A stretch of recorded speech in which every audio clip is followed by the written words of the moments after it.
Welcome back to another episode of Hacks and Hobbies. Today we're diving into the world of entrepreneurship, technology, and scaling businesses with someone who knows how to build business the right way. Our guest, Brad Martineau. Brad, thanks so much for coming on to the podcast. Yeah, thanks for having me. Excited to be here. Yeah, man. No, what's cool is that not only are you a father of five, a basketball enthusiast, and a seasoned entrepreneur, you're also the founder of Sixth Division and plus this. So talk to me about, before we jump into, wait a minute, how? It's an absolute pleasure to have you on the show today, Brad. Let's start with your background and how you transitioned from your early days to building Sixth Division and plus this. What was that Yeah, spark, that led you to focus on helping entrepreneurs tame the tech and uh, build better client journeys? yeah. It was more of a nudge than a spark. Like some people have this like spark and this vision, like, hey, I'm gonna go create this thing. Mine was more of a nudge that if I hadn't received, I probably would never have actually done it. And then it turned into a spark. And Yeah, I always clarify that and call it out at the beginning because sometimes people are entrepreneurs, but they don't realize it. Um, and that's totally fine. Like you might stumble into it yeah, and then recognize like, oh, this is actually what I was meant to do, but you might not recognize it at the beginning, and there's not a problem with that. So my backstory is, so growing up, I grew up in a big family. I'm the sixth of 10 kids, born and raised in Arizona. okay, And my dad was an entrepreneur. He ran his own law firm, and I was really clear I didn't want to have anything to do with law. That just sounded really boring to me. Um, but the interesting thing is, I didn't really like anyone that's a middle child. I think this is like middle child syndrome. mm-hmm. I feel like you just kind of don't pay attention to what's going on around you, and maybe it's just me, and I happen to be the sixth kid. But like, by the time I came along, there was just just a different vibe or whatever. I don't know. So I didn't really pay attention to. I didn't really grasp the fact that he was an entrepreneur. I didn't really know what that meant. Sure, I didn't really grasp even what entrepreneur, like I didn't have any idea what it was. So I just kind of grew up and learned that you make money. And I just assumed like, yeah, you go get a job or whatever. But at the same time, so here's what's interesting. Like I don't have any recollection of having clarity about entrepreneurship growing up.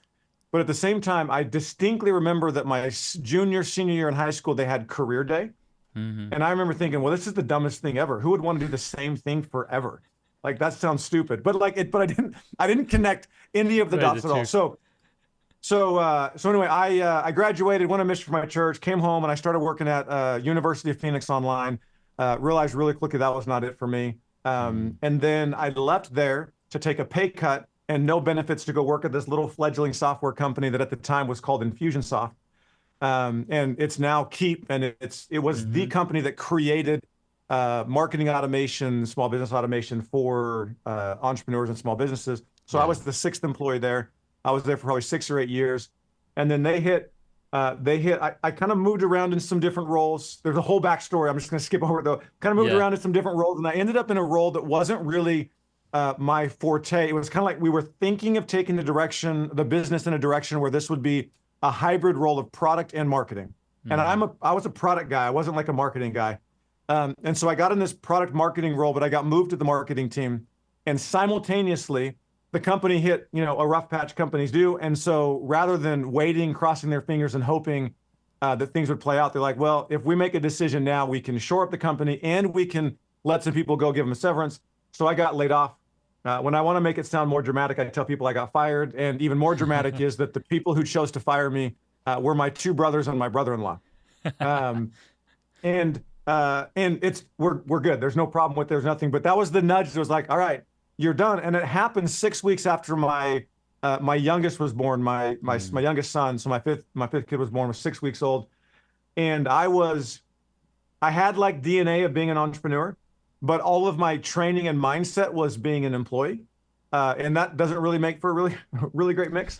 I looked around at some jobs. That was the first thing I did. Like, well, let's go look at what jobs are available and I'll figure out what I can do. And none of them that I thought were things that I could do or that made sense for me would pay enough money for me to actually provide for my family. So I'm like, Yeah, well, I know how to do this Infusionsoft now. I know how to do this, and everybody struggles with it. So I'll become a consultant and I'll help people with that. started doing that and realized really quickly that at that time, that phase of my life, I was not ready to be like a solo consultant contractor. I was making stuff up. I wanted a team and I wanted to build something. Mm-hmm. So, again, I'm going to skip through lots of ups and downs and dumb things that I didn't do that I should have done in that whole time frame. But ultimately, connected with my now business partner, who also, he was the 9th employee at Keep. He ran their marketing and sales team the whole time. We're like, yo, we should just like make something in the 6th division space. Yeah. And so we did, and almost ran out of money, and then made money, did really well. We ended up doing like 7 figures in our first year or whatever. But the interesting thing is this, throughout all of that, so we did 7 figures in our first year. We grew after that. But for the first probably 2 to 3 years, I was living an entrepreneur's life. And I don't mean like the high life. I mean, I was living an entrepreneur's life of feeling the weight of running a business, but I was doing it with an employee mindset.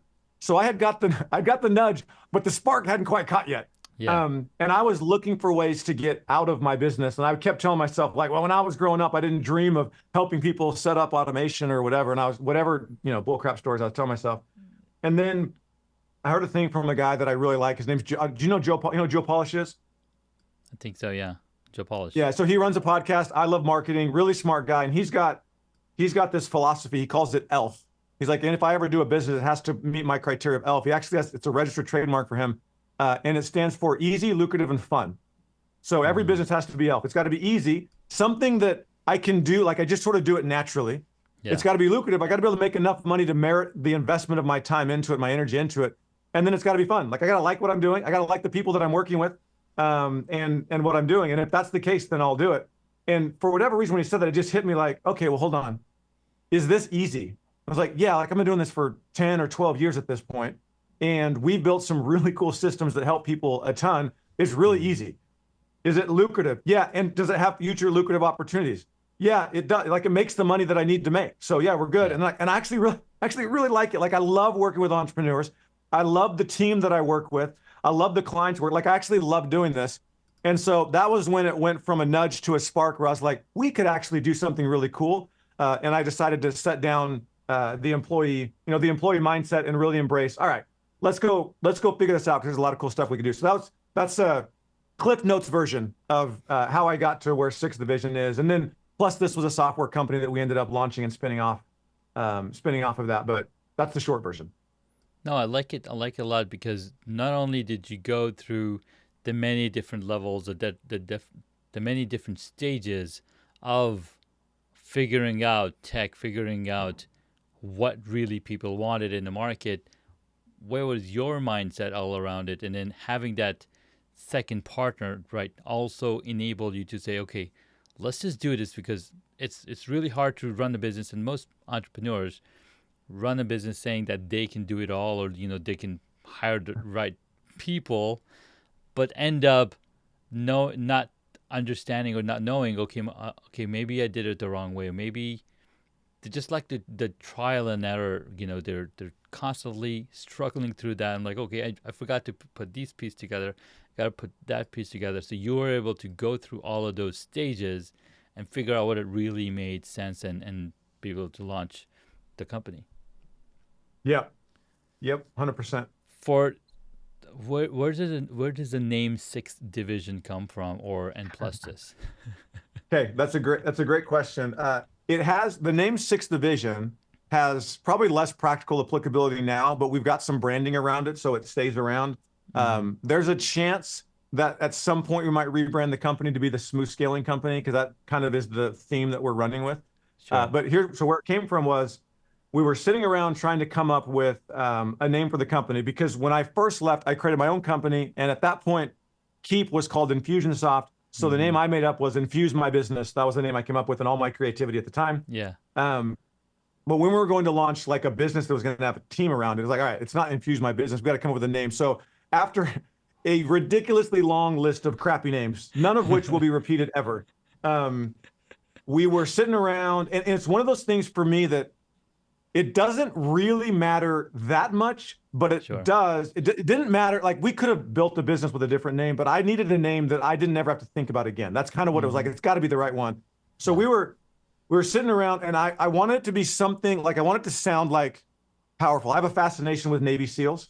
I did a report in high school on the Navy SEAL. Like I love people that are masters of their craft. So there's an element of what we were going to be about was two things. One, excellence. Like I wanted it to be like there's like this in the same way that you have like there's the Navy SEALs and then there's everybody else. We had conversations like I want it to be like there's us and there's everybody else.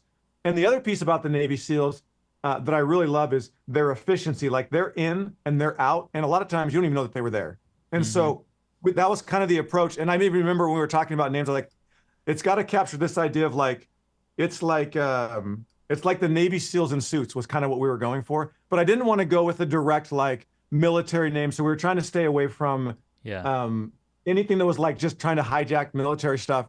And at the same time, I'm a big fan of, so Base Camp used to be called 37 Signals. I remember, and I was a big fan. I followed and read a bunch of their stuff. And so the idea of like a number and a thing was also kind of floating out there. And it's like, okay, do we do like a precinct patrol? How do we kind of tap into this? And then we're sitting around and one guy's like, hey, what if we just called it the 6th Division? And it might have even been Division 6 at the time. Sure. And what we can do is be like, well, he was the 6th employee at Infusionsoft, and he was always secretly building the 6th Division. So that's what started it. And then we were like, oh yeah, and then we could run with some campaigns where it's like, hey, you've dealt with the 5 divisions at Infusionsoft with their money-making team, their product team, and we came up with 5 divisions. Now it's time to work with the 6th division to actually get everything dialed in. And then it just sort of stuck. Now, if I were going to make a case for it now, I'd be like, look, if I look at your business, it breaks down into 5 different components, 5 different divisions that you have to be able to manage and handle. We're the 6th division that helps make it all make sense. So that's where 6th division came from. Nice. Plus this, the whole idea of plus this is to build the tools that make it easier. Initially, it was just add-on tools for Keep and other platforms. So it's like, hey, you have Infusionsoft, you just need Infusionsoft plus this. And then you'll be able to do anything that you want to, or Keep plus this. And then we've since built a couple other software tools off that. But plus this is like, you got your business, whatever tools you have, these are just the other tools. Like it's just plus this. You just need these ones as well, and it'll make your life easier. So that's where the two names came from.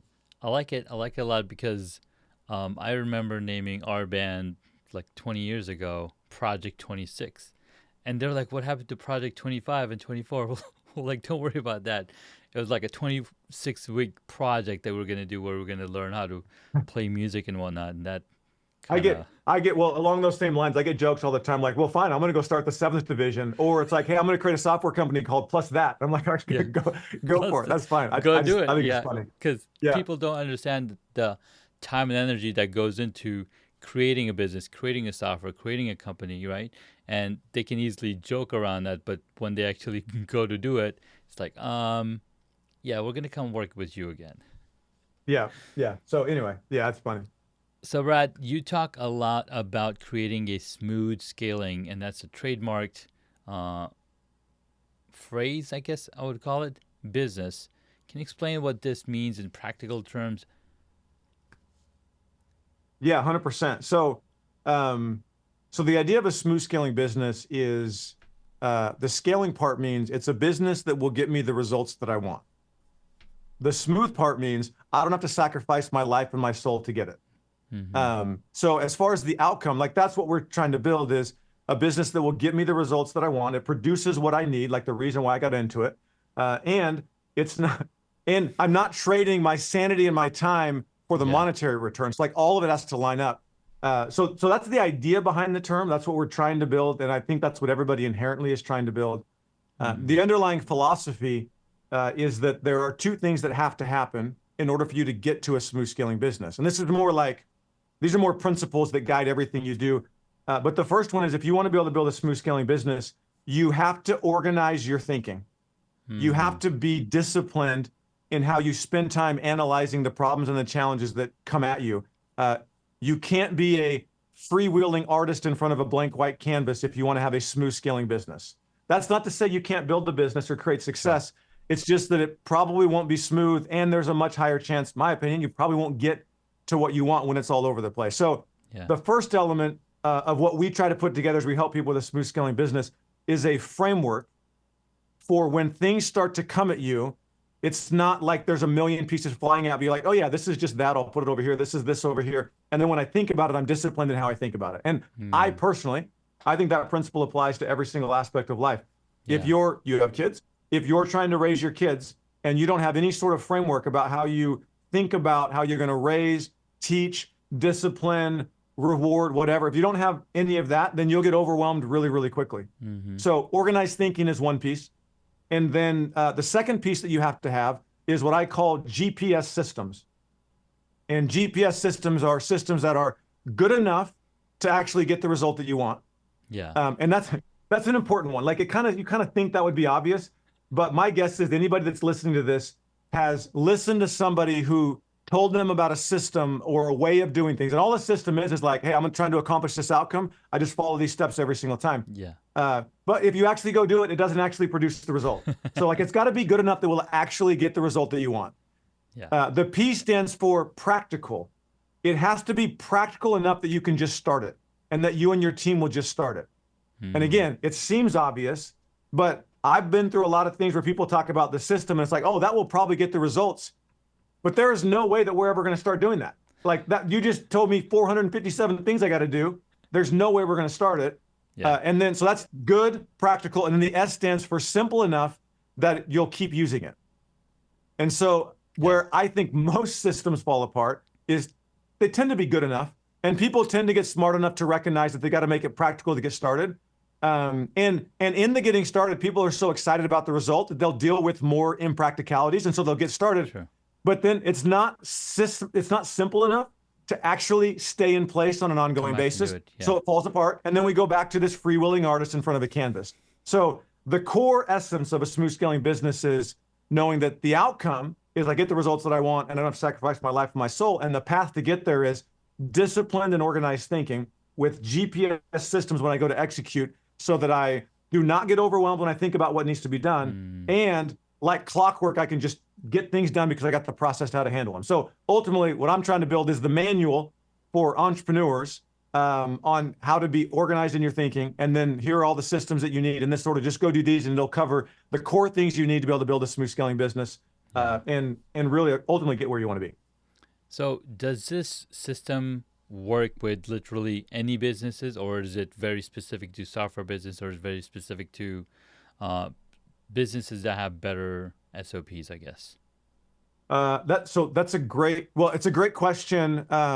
It's not specific to any business. The way that my brain thinks is, maybe this is a character flaw, and this isn't entirely true, but I kind of joke about it this way.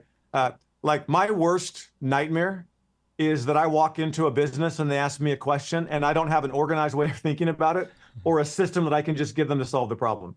So it's not really a nightmare because I don't have to do that and I rarely walk into businesses anyway, but it's like part of what drives me in helping create this idea of how to build a smooth scaling business is that I don't care if you sell software, I don't care if you sell real estate, I don't care if you sell coaching or you're an agency or you install landscaping.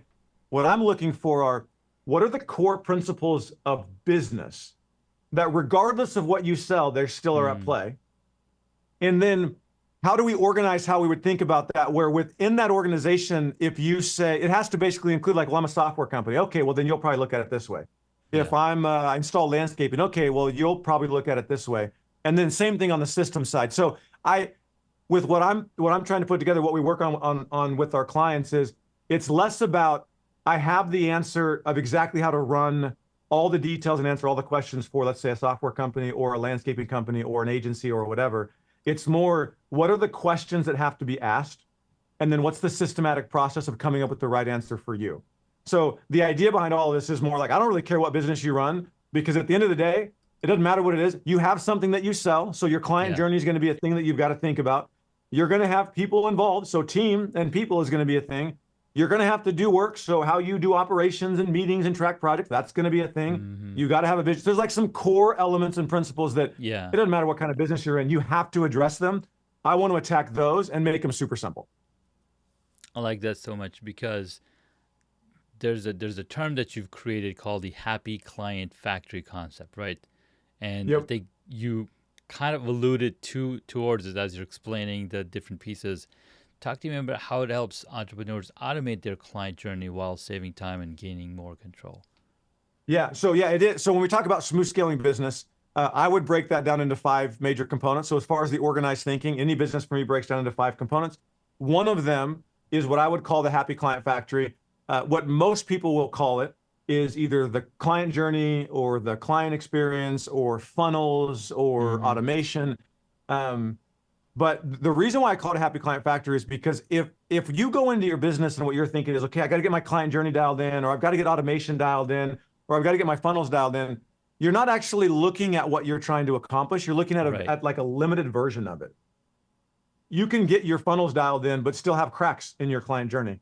You can implement automation, but still have it take way too much time for your team to get stuff done because all you focused on was the automation. Yeah. So the term happy client factory is about a systematic approach, again, organized thinking and then systems. It's a systematic approach to organizing all of the strategies that you want to use between the time that you get in front of somebody's eyeballs, to the time that you collect their email address, to the time that they raise their hand and say, hey, I might want to buy something from you, to the time that they actually buy something from you, to the time that you make them become a raving fan. So any email, conversation, landing page, technology tool, any of the elements that are in there, the Happy Client Factory is about organizing all of those pieces so that three things happen.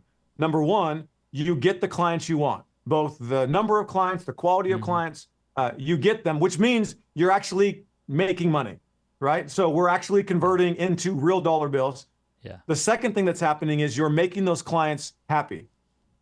The third thing that's happening is the whole process runs like a factory. So like it runs like clockwork, like a well-oiled machine. So it ends up being a combination of, okay, I'm listening to all the gurus and all the things that they're telling me. How do I make sense of all of those ideas and get them into a cohesive plan and strategy? How do I then pick the appropriate level of technology to help me automate it or make it automatic so that it just runs like clockwork? Yeah. And then in that, how do I make sure that I'm delivering an amazing experience so that I can actually get people to convert and then actually make people happy? It's organizing all of that. And I like the term Happy Client Factory because it sets my site where it needs to be, which is I have to make clients, I have to make them happy, and I want it to run like a factory rather than settling for the template of the funnel that somebody's trying to sell me or the template of this strategy they're trying to sell me. It forces me to consider the entire thing. I like that a lot because as a podcaster, I've been thinking, there's a lot of post-production involved. There's a lot of pre-production involved. And I'm not sure if you run a podcast yourself, but there's a lot of moving pieces. There was a study done by Co-Host where they talked to about 50 different podcast networks or podcast agencies. And they said that each of these companies is working with anywhere from 7 to 10 different applications to manage each of the podcasts that they're running. I'm like, holy smokes, that's a lot of different systems. That's a lot of different tools. And that this is outside of the editing software that's being used to edit the podcast or the videos. Like, right. How do you simplify it? I know that some people like the podcast is where they make all their money, but when the people are doing a podcast and then they have something else that makes their money, like we haven't even gotten to the client journey piece that is the primary revenue generator. It's like, I got 7 to 10 tools here and we're not even talking about the main part of the business necessarily. Yeah. And it can get overwhelming in a hurry. Now, what really inspired me or intrigued me even more is I'm looking at, the tools that you've mentioned. You've mentioned Keep. You worked with Active Campaign, High Level, is also another tool, as well as there's so many more tools available out there. How do you help business owners tame the tech without overwhelming them? That's a great question. So as you were talking about, they did the research with the podcast people, and it's like they're using 7 to 10 tools. The first thing we do, it's a little bit oversimplification, Sure. but not by much. The first thing we do is we actually help people get clear on what they want to have happen, because what most people have done is most people have heard that somebody said they needed this tool, and that tool was going to fix one little specific pain point that they had. So they went out and they bought a tool, but they don't actually know what they're using it for. Right. And so they have these tools and they're asking the question, hey, I've got this thing, what should I do? And my answer, sort of jokingly, but sort of not jokingly, is, well, you already lost the game. Like we don't buy tools and then ask what we're going to use them for. So we're going to ignore the tech and all the tools for a second. Yeah. And we're going to come over here. And then this is where we get into our process and our methodology of building a happy client factory. We're going to go through and actually plan out and design what you want your client journey to look like. We're going to capture everything so that we know what's supposed to happen. We're delivering an amazing experience. And then we'll figure out which tool we need. And we might throw all those away, by the way. I don't know. Yeah. But we're not going to work. The tool doesn't dictate the strategy. The No. strategy dictates the tool and the execution. So that's the first flip. And what we found, like we just had a client in the office yesterday. He was supposed to be here today, except there's a hurricane near his house. So he's like, I got to get home before the flights stop coming in. And we did a follow-up call with part of his team today, and they're just like, oh my gosh, this is going to make it so much easier because there's clarity of the strategy, organized so it's not overwhelming. And he's got a lot of things going on, but it's broken down and organized so that they can just go implement stuff. And when it's simpler, it means you can implement faster. It means you can monitor it easier. And it also means that you can iterate and improve it faster. So that usually, as a general rule, when people come there in one of two buckets, one is they're like, I don't know what to do. And it's because they see all of the possibility, but they're not sure where to start. And the other one is you have people like, well, I just built a bunch of stuff, but I made a mess, and now I got to clean it up. And the answer for both of them is, well, let's get clear on what you actually need in your business. Yeah. And then what we'll do is we'll go look at software to make it easier. And we might change some of the software, or we'll just organize it, or I'll just give you permission to not worry about that software tool because we don't actually need it, or we don't need to use that part because there's nothing in your business that needs it. So don't worry about it. Like, it doesn't matter. You don't get bonus points for using how many pieces of software you use. You get bonus points because your business makes clients and makes them happy. I love that. That's really very, very good, because there are going to be new tools coming up every single day. Like if and I follow this very closely because I used to be a user experience designer. I develop tools and develop software. So I see the software, I watch the startup space all the time, Start Engine, startup spaces. There's AppSumo is always promoting one business or another. And what's interesting is that all of these tools are going to mimic other similar tools. It's just a matter of who you're relating to, who you're connecting with, right? So high level, active campaign, Keep, they're all going to do the same things. It's just like social media is going to do all the same things, because guess who's using these tools? Human beings. They like to have similar things. We all wear hats and shirts. So they're all going to have, 4 holes in a shirt because, that's how it fits people. Yep. So we're going to have the same kind of capabilities of all these tools. It all comes down to how efficient you are in using the tool properly in your business. Yes, and how clear you are about what you actually want the tool to do in your business exactly in the first place, because they all essentially do the same thing. Yeah. And typically what you'll find between tools of the same category is there's some little nuances where certain tools shine better in certain areas or whatever. But like the core of it's the same. So when you go listen to their sales pitch, they're not trying to draw out that nuance where it's like, you could go buy anyone, but if you wanted ours, you should just do this. They're going to sell you on the dream of the overall dream that the tool is going to get. Yeah. But when you're really clear, what I always tell people is you don't go buy tools until you can say, this is exactly what I need it to do. Show me exactly how your tool is going to make it happen so that I can be comfortable with how I'm going to have to use it to make that happen. Yeah. That's all I care about. I don't need you to tell me about how it's going to make my business scale because I can do automation, because I can do automation in every tool. Like when I started at Infusionsoft, it was like 20 years ago, that wasn't the case. There was no automation for entrepreneurs and small businesses. So there weren't other tools. Now you got a bunch of tools. So any tool that's in that automation space, they can do automation. So like, great. You can't get caught up in, they're like, well, you can automate your business. I know I can automate a million ways, but here's how I want to automate it. Or here's how I want my client journey to run. Yeah. Let's talk about how your software tool makes that possible so I can compare how yours will help me versus how another one will help me. And then I can make the best decision about which tool is going to support what I want to do. But you can't do that if you don't know what you want to do and if it's not clear. That's a very great point, because right now I'm teaching podcast production to high school students.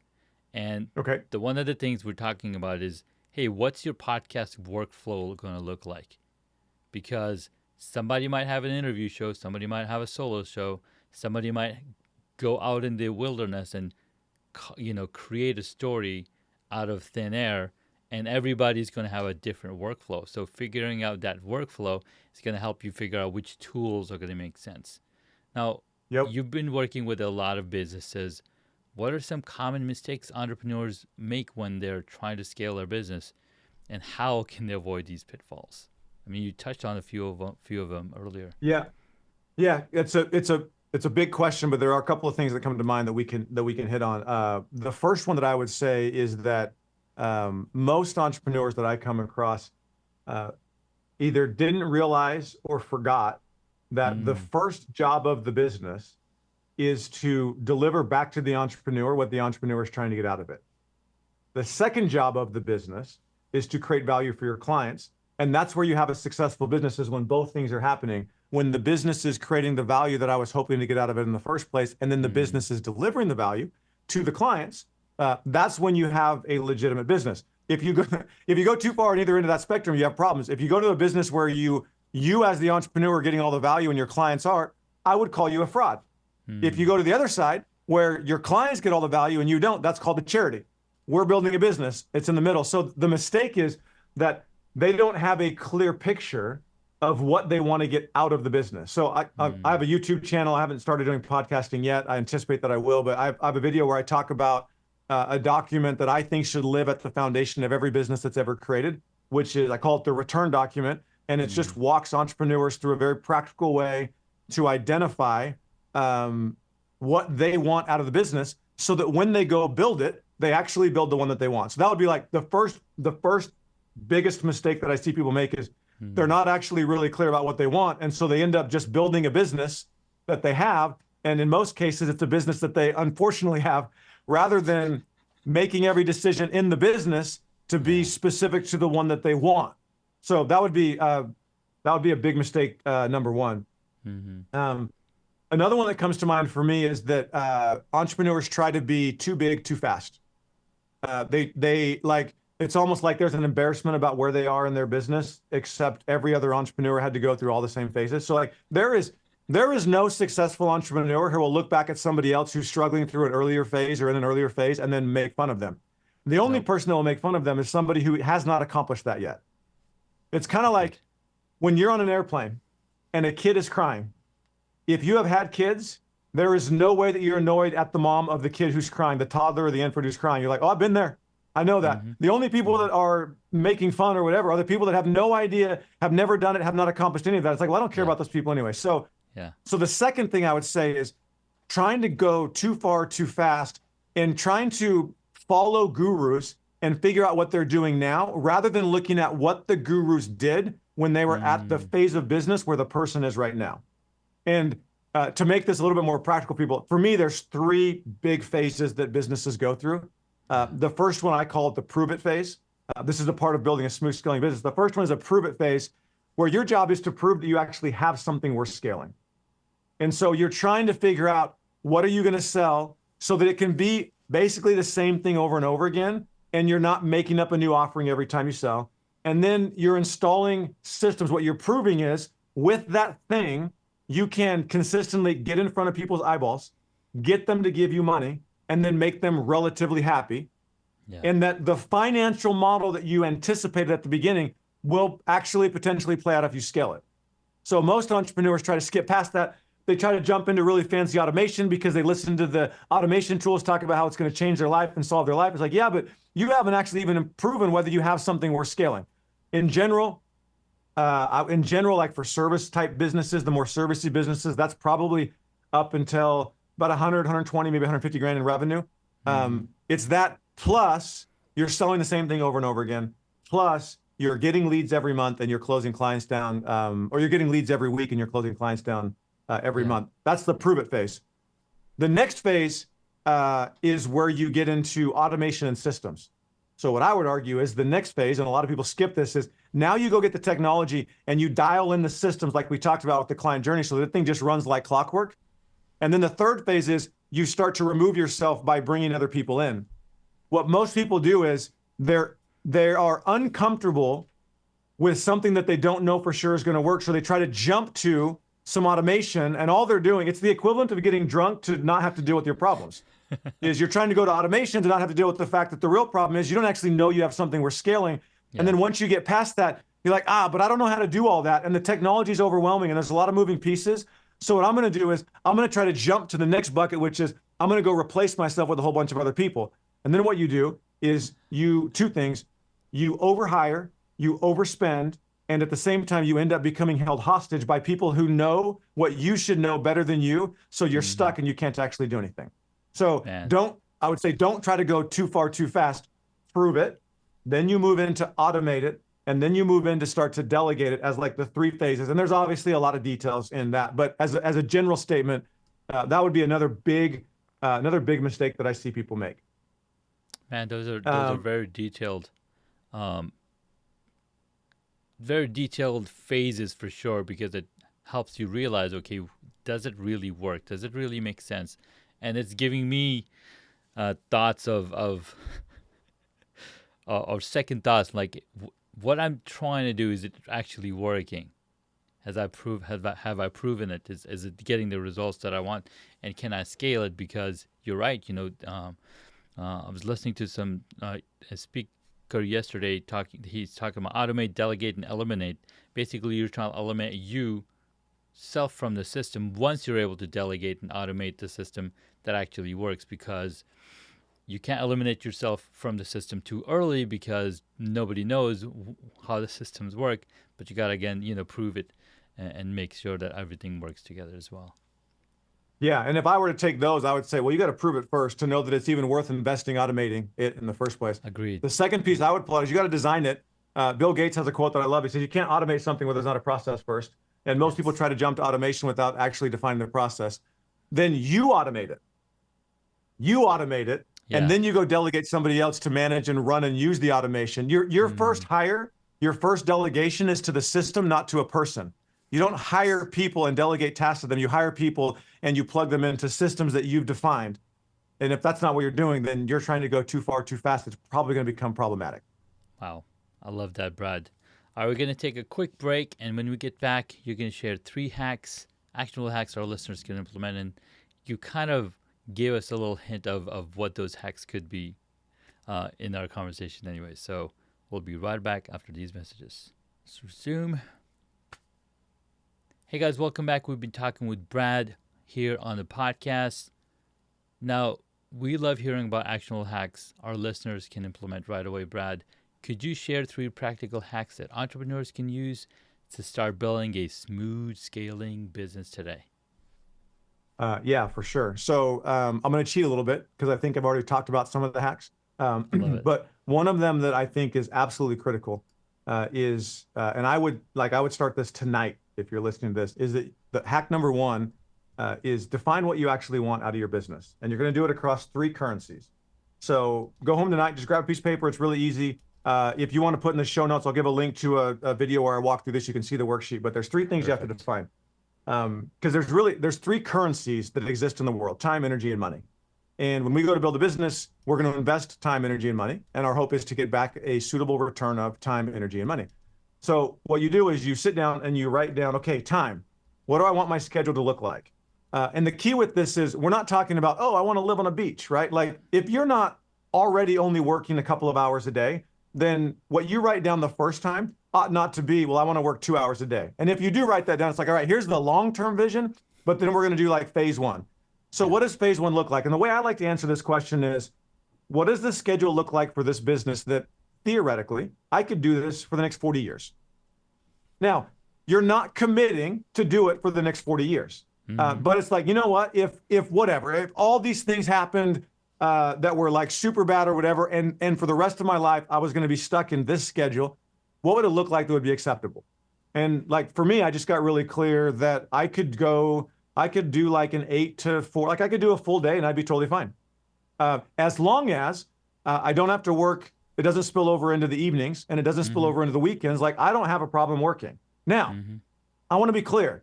So you define what's acceptable. You're defining an acceptable floor, not defining the ceiling of possibility. What I mean by that is you're saying, hey, I could do this if I had to, but there's also some room in here that I can see where I want to make it better. My goal is to not work that. My goal is to go 8 to 12, 4 days a week, and then coach high school basketball. And I am coaching, but to continue to coach and have plenty of time to coach in the evenings and the afternoons. Like that's what I want to get to. So you're defining the floor of acceptability. And you define it by what do I want my week to look like? Like, do I want to work in the morning? Do I want to work in the evening? Like define what an acceptable return of time would be for you out of your business as like the next phase, knowing that you're not committed to it, but that's what you're trying to shoot for. Second thing you're going to do is you're going to define an acceptable return of energy. And energy is what you spend your time doing. So the first one is just raw number of hours. Energy is what's your role going to be. So like, are you a salesperson? You love selling, but you don't like delivering and fulfilling with clients? Do you love to work with clients, but you don't love to sell? Do you love marketing, but you don't want to deal with anything else? Like, what do you love to do? And then define the role that you want to occupy inside the business. And then the last thing you'll do is you'll define the income. And again, all of these we're defining the floor of acceptability, not the ceiling of possibility. We're not committing that that's what the rest of our life looks like. Yeah. We're just identifying the next phase. And it should be that over time, this is going to continue to evolve and grow. But what you've just done is you've just created a target for you to work for. The target is every decision now that I make in the business is about building the business to deliver back to me this schedule where I have this role and it's making me at least this much money. And now we have to make decisions like, okay, does this decision about what I'm going to sell, what I'm going to charge for it, what I'm going to include when somebody buys it, if I'm going to hire this person, if we're going to have that meeting, does that support this target that I just created? So there are other details and nuances of that, but that'd be hack number one is write that down and then put it in your closet or put it on your mirror. If you're married, write it down and show it to your spouse, or if you're in a relationship, show it to your significant other, have them sign it. If you're with a business partner, you both need to have one that's joint for the business. So everybody's aligned to that is the outcome that we're trying to make. And now I've got something I can actually hold myself accountable to and use as a guide as I make decisions in the business. So that'd be hack number one. Man, that's powerful. I love it. Okay, let's go. Okay, hack number two. I'm going to save the best one for last. So nice. Hack number two is now that you have that return document, the other hack is now you have to build a document that explains how the business is going to get there. So you actually have to work through, in order to make that happen, you're going to sell a certain number of things, a certain unit of things, whatever it is that you sell, you're going to have to sell a certain number of them. And then you've got to build the math out that says, if I sell 15 of these a month or 10 of these a month, or if I'm like in a recurring business, if I have 15 clients at this much, then you got to build the math that says, okay, how is that money going to get split up to expenses? How many people do I need on my team to be able to deliver and support that? So that by the end of the day, I can have the time that I want, the role that I want, and then the money that I want. And you've got to be able to create that math equation in an Excel spreadsheet. So here's the kicker. Maybe not the kicker, but this is just like, be aware of this. Yeah. Just because you can make it work in an Excel spreadsheet does not mean it will work in real life. However, if it doesn't work, if you can't make it work in an Excel spreadsheet, it is not going to magically work in real life. So you have to be able to have the target that you're going towards, and then the plan that says, all right, here are the numbers. And then we go to work to see if we can make those numbers work. And if those numbers work, then I have my return. And then as the business evolves, I can continue to iterate to improve my return. And then I'm going to improve my numbers. I add a new thing that I'm going to sell. I raise my price. I figure out a more efficient way to deliver so my costs get reduced, whatever it is. But I use the return document as the anchor, and then I create a plan, and then everything else will spill off of that. So that'd be hack number two, is actually write down how you're going to make your return possible, so that you actually have a fighting chance of getting it. Okay, hack number three. This doesn't have anything to do with the business. It is my belief that the foundation of every business is the entrepreneur that leads it. And what that means, like that sounds great, like, oh yeah, I'm the leader of the business. But the flip side of what that means is you'll never outgrow your ability to, let me say this differently, your business will never outgrow your capacity or your ability to lead it. You cannot scale a company beyond your capacity to lead it, which means entrepreneurship is a constant, it is a constant process of evolution for the entrepreneur and growth.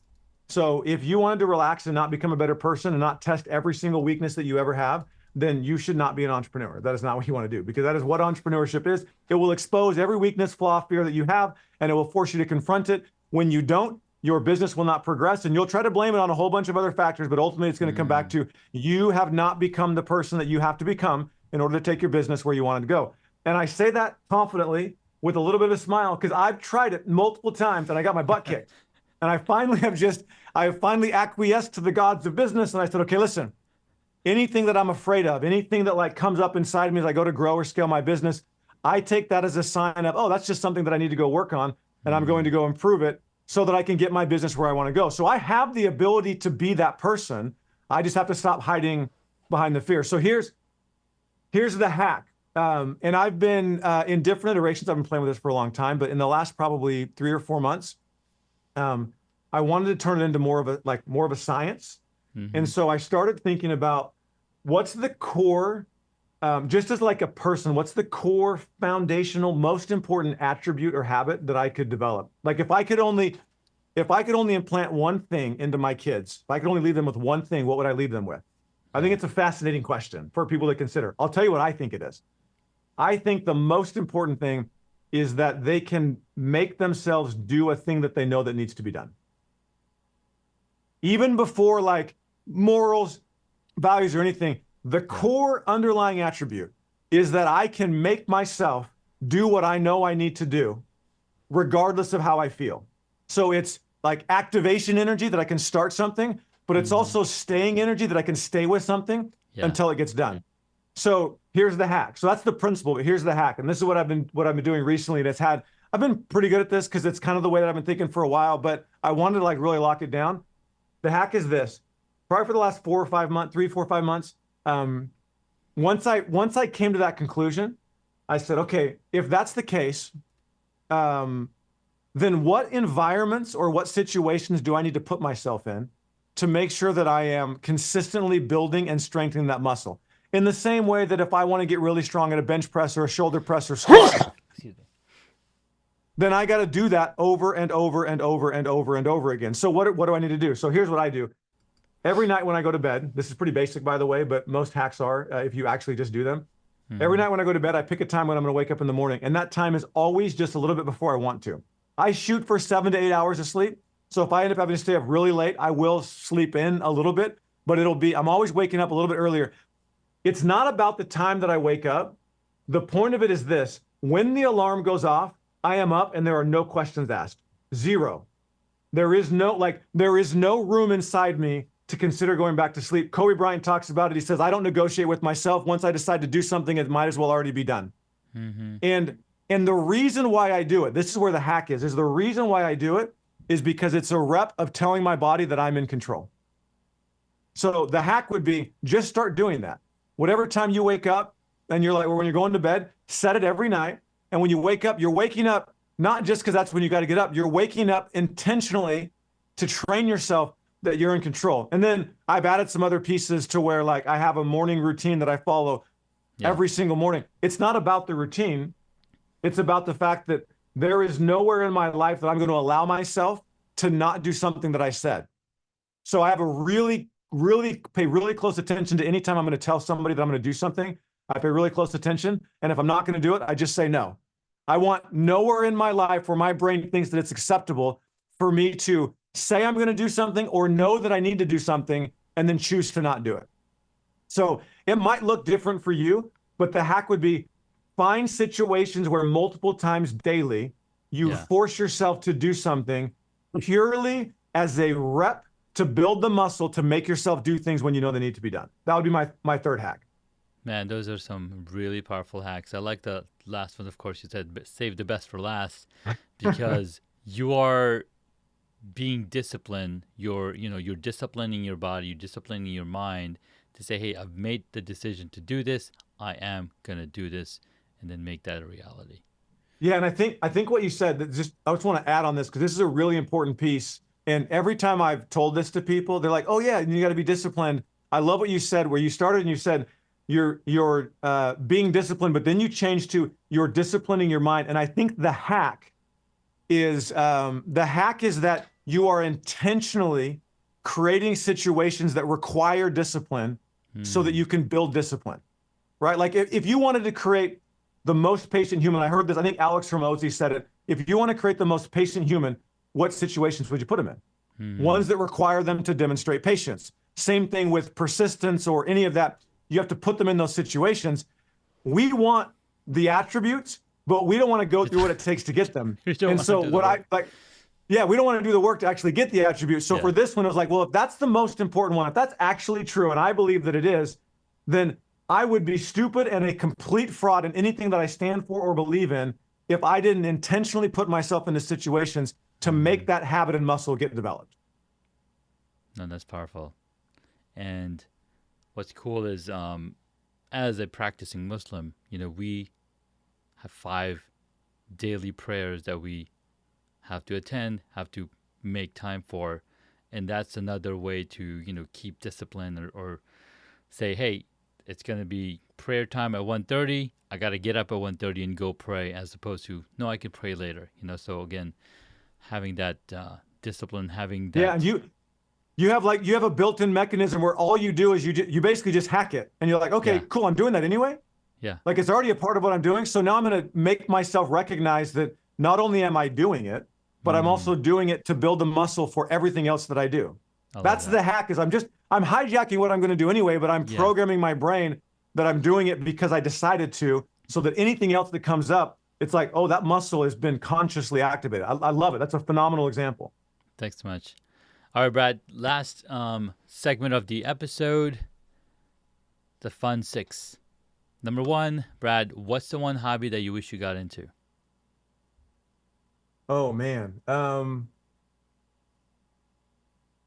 Probably. So I'm kind of doing this right now, but I would have gotten into it way early. Photography / videography. Like there's just something about it. I've recorded a lot of basketball game and stuff, but I think it's really fun. Might even go into like movie making and storytelling. Sure. That's really fun for me to put a story together and play with the angles. So I probably would have been that earlier, or I did play the piano a little bit when I was younger, but then I convinced my mom because I started playing basketball that I didn't have time for it. It would be like I love music and I love creating music, so it would have either been like videography and photography, and or actually going into like the creation of music. I think would be really cool. Nice. I love it. Next up, what did you want to be when you were a child? Um, Fascinating question. I'm gonna go back to when I said I was the 6th kid and I didn't really pay attention that much. So I didn't have a specific vision when I was playing basketball. Like I loved the idea of playing basketball, but I never grew up with like, oh, that was the thing that I wanted to be. And for a long time I thought that was a problem. And then I realized like, no, it's not a problem. Then I just took what I happened to become really good at and I turned it into the thing that I wanted to be. So Nice. anyway, that's the best I got. For a while it was basketball. For a while it was not an entrepreneur, and then I finally stepped into it and it's like, okay, now I'm really clear. Like I want to use this to really lead and help entrepreneurs create an impact on the world. So Nice. Man, I love that. Next up, what is your favorite movie or TV show? I'm gonna go with movie trilogies. There's 2 of them that I love. One of them is the Jason Bourne. Well, they have 4, but the Jason Bourne trilogy, in my opinion, was one of the greatest trilogies ever created. Yeah, Um, absolutely. and then the other one that I also think is one of the greatest trilogies ever created is Madagascar. So we're a big movie family at our house. A lot The of kids animated movies, series. especially. Yeah. Yeah, Madagascar, the animated series, is a phenomenal series. And I'm going to throw in another one, just like an honorable mention. That might actually, if I really thought about it, make it up at the top. Is Kung Fu Panda, just phenomenal as well. So Yes. I be mean, one of those. there's a lot of creativity in the characters that they've created, and I actually loved watching the Madagascar, the Penguins of Madagascar TV series as well. I Yep. think that was a ton of fun. Private, to smile and wave. Smile and wave, boys. Smile and wave. All right, next up, if you could play a character in any movie, what movie would you choose? Oh man.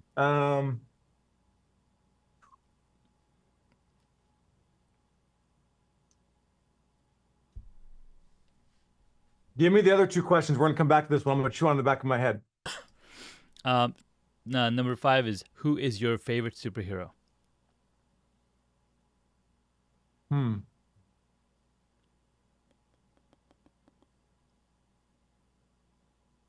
Man, you're making me think. This is funny because I do this when people come out and we do events. I make people answer very similar questions. Um, Favorite superhero.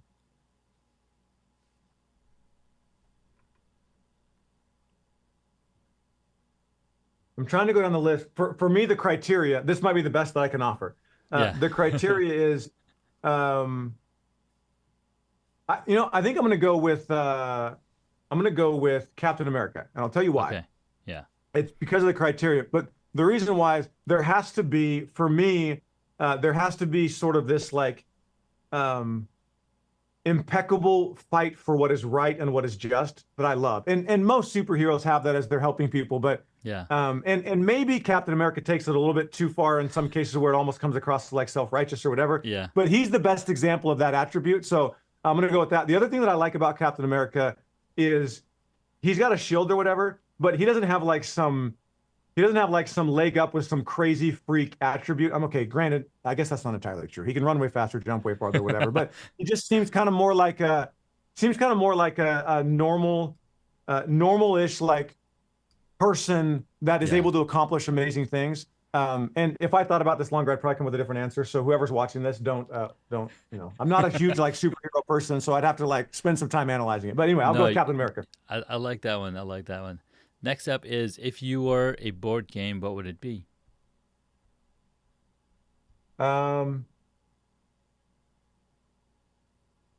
was a board game?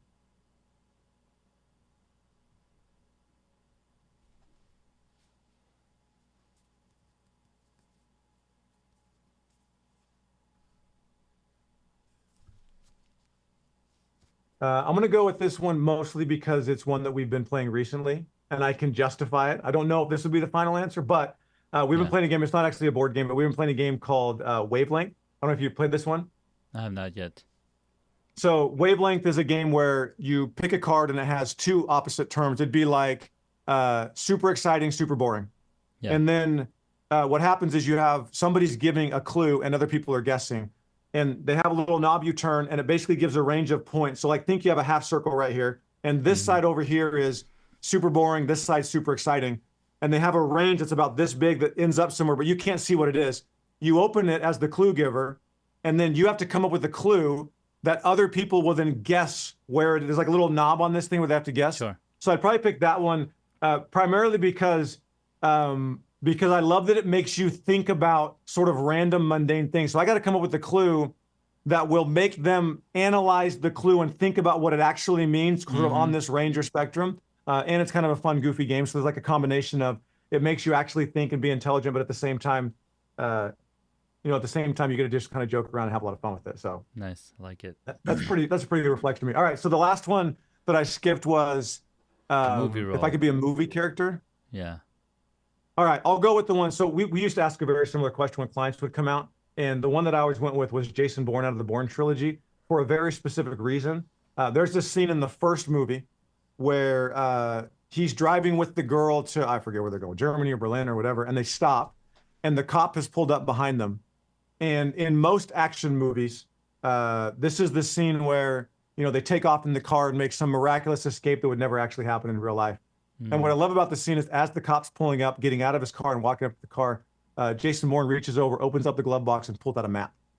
And he actually looks at his surroundings, puts the map away, and then right when the cop gets there, takes off. And what I love about that is in the middle of like chaos, in the middle of a pressure situation, he's still calm, collected, practical, like, okay, well, let's just go look at this, figure out where we are, okay, and then let's go. So I'll go with Jason Bourne for that reason. Nice. I like that. Very specific, very targeted, and that's why you know how to build smooth scaling systems. Brad, Yes, thank you so much for that has joining contributed us. a lot. Yeah. Thank you so much again for joining us today and sharing your invaluable insights on building a business that scales smoothly and intentionally, just like all of your answers. Your approach is not only practical but inspiring for entrepreneurs who are looking to build something sustainable without being consumed by it. Before we sign off, where can our listeners connect with you and learn more about Six Division plus this and your YouTube channel? So the easiest thing to do is just if you go to smoothscaling.co, there's a place where you could opt into the email list if you want to get some more stuff, or you can go Google Brad Martineau on YouTube and you'll find it there. Obviously, for Sixth Division and plus this, you can go straight to those websites. There's a bunch of stuff there as well. So any one of those will work. Perfect. I'll be sure to include all the links in the show notes. Thanks again, Brad. And to our listeners, be sure to check out Brad's work and follow him for more incredible strategies on building a business that works for you. Don't forget to subscribe to Hacks and Hobbies or for more episodes like this, and we'll catch you in the next time. Right. Lock and lock.